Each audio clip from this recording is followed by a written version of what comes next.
सभी दर्शकों का स्वागत हमारे YouTube चैनल सितारे आपके नौ में। प्रिय दर्शकों, आज मैं जन्म पत्रिका के कुछ विशिष्ट नियम बताने वाला हूँ। आपकी जन्म कुंडली में कौन सा ग्रह मारक है, प्रबल मारक है और महामारक कौन सा ग्रह बनता है। एक शब्द और जोड़ लेते हैं, बाधक।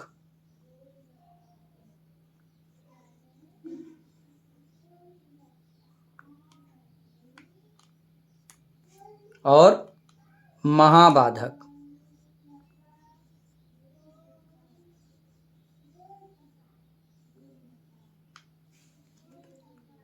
बाधक और महाबाधक भी हम ऐड कर लिए हैं।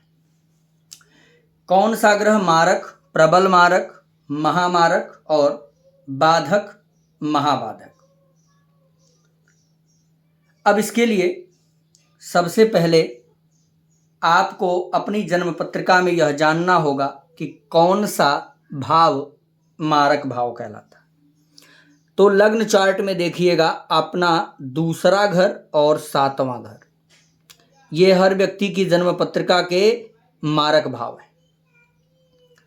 प्रबल मारक और मारक पहले समझिए। जो दूसरे भाव का स्वामी होगा और जो सातवें भाव का स्वामी होगा वो ग्रह मारक कहलाता है। तो यहाँ पर लग्न चार्ट में हम देखें तो सबसे पहले चंद्रमा और गुरु,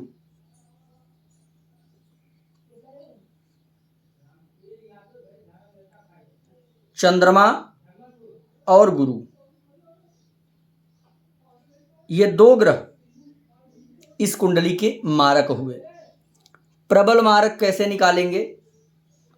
तो दूसरा, तीसरा, छठा, सातवां, आठवां, 11वां और 12वां, इन घरों में से जो ग्रह दो घरों का मालिक होगा वही प्रबल मारक हो जाएगा। तो अब देखिए, हमको इसमें ये घर लेना है, ये घर लेना है, ये लेना है, ये और ये। इस घरों में से जो ग्रह दो घरों का मालिक होगा वह हमारे लिए प्रबल मारक होगा। तो पहला देखिए मंगल को, एक ये छठे भाव का स्वामी है, एक एकादश भाव का। तो मंगल हो गया प्रबल मारक।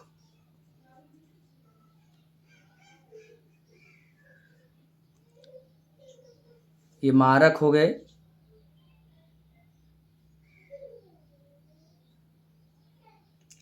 और प्रबल मारक।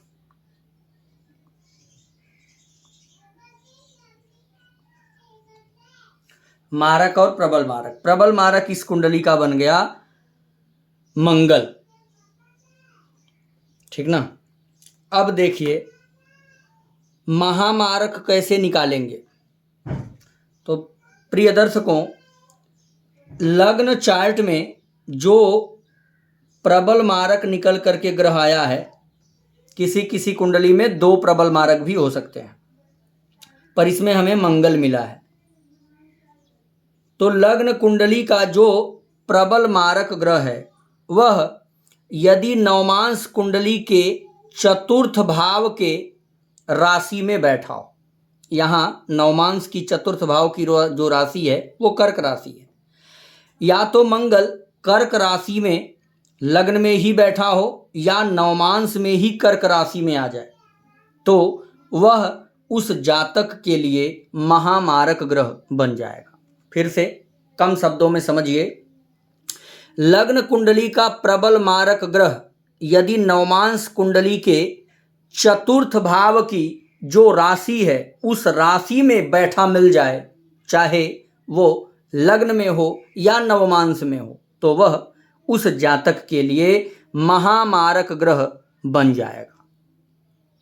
आगे बाधक ग्रह कौन से होंगे? तो बाधक के लिए आपको लग्न पर ध्यान देना होगा।